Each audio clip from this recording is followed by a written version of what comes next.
tenho refletido bastante nos últimos 2 dias é que desde muito pequeno eu sofro demais com as injustiças de modo lato. E nesses últimos 2 dias eu tive que lidar com verdadeiras injustiças que foram deliberadamente cometidas pela 7ª Câmara Criminal do TJ São Paulo. Em uma delas, os desembargadores simplesmente desprezaram provas documentais de que uma pessoa não era reincidente. Já em outra delas, num processo que foi um verdadeiro show de horrores do começo ao fim, esses mesmos desembargadores simplesmente desconsideraram o conteúdo das interceptações telefônicas da investigação.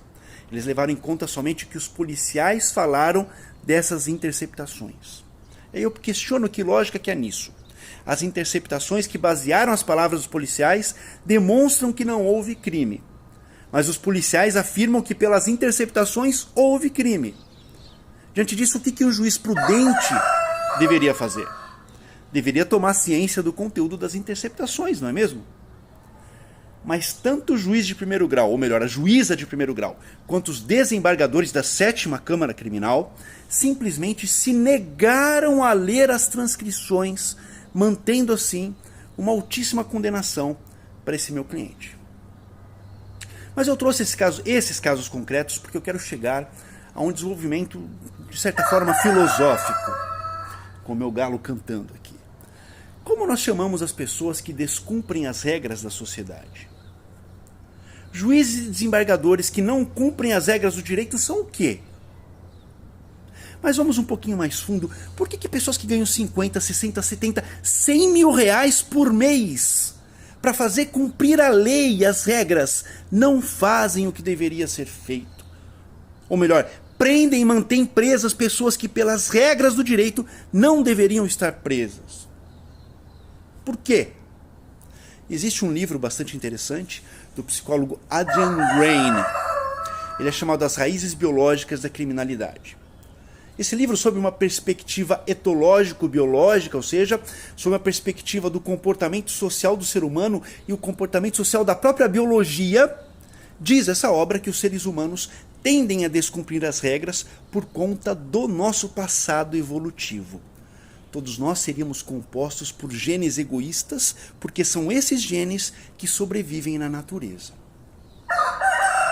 De fato, nós não somos descendentes de santos, de paladinos, de pacifistas. Todos nós, invariavelmente, somos a continuidade daqueles que mataram, e não daqueles que foram mortos. Então, para o autor desse livro, se o ser humano se encontrar em local e momento propícios, ele não vai hesitar em usar a violência e o estupro, porque violência e estupro são formas de perpetuar o seu gene para as próximas gerações. Violência e estupro. Então, quando eu observo desembargadores de justiça deliberadamente cometendo uma violência institucional, um estupro hermenêutico do direito, agindo de forma injusta, eu só posso concluir que eles estão manifestando esse lado animalesco e brutal do ser humano. Talvez eles olhem para o outro, é um problema de alteridade, e enxerguem o outro como inimigo, como concorrente, e assim acabam destilando o seu ódio primata nas decisões judiciais, que a cada dia que passa se tornam decisões menos contidas, ou seja, decisões que demonstram a bile, que demonstram o ódio, que demonstram a falta de racionalidade dos julgadores. E curiosamente esses mesmos indivíduos são aqueles que vão à missa aos domingos cultivar uma falsa espiritualidade. Esses mesmos indivíduos são os que se apresentam para a sociedade como extremamente cultos. E é tudo engodo, um grande engodo, uma mentira. Porque eles são o que são. Eles são humanos, demasiadamente humanos. São tão humanos que são incapazes de ser melhores do que aqueles que eles julgam. Ao descumprirem as regras do direito para fazer valer as suas vontades pessoais, esses indivíduos, juízes e desembargadores do TJ São Paulo, se tornam tão contraventores quanto os bandidos, mas com um requinte que os torna piores, porque eles são lobos travestidos em pele de cordeiro, ou como eu prefiro dizer, um belo pedaço de merda embalado em ouropel. Um fétido e nojento dejeto do caldo social que veste terno, gravata e toga. Será que o direito tem realmente que se limitar a isso?